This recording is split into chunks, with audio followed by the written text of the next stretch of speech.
The solution. We saw that our problem was threefold: physical, emotional, and spiritual. Healing had to come about in all three. The crucial change in attitude began when we admitted we were powerless, that our habit had us whipped. We came to meetings and withdrew from our habit. For some, this meant no sex with themselves or others, including not getting into relationships.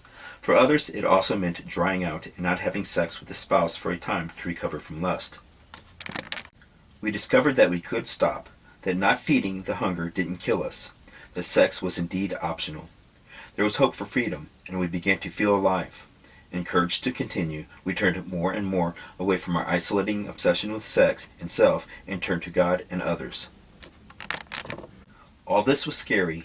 We couldn't see the path ahead, except that others had gone that way before.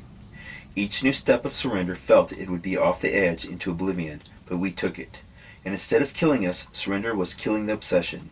We had stepped into the light, into a whole new way of life. The fellowship gave us monitoring and support to keep us from being overwhelmed, a safe haven where we could finally face ourselves.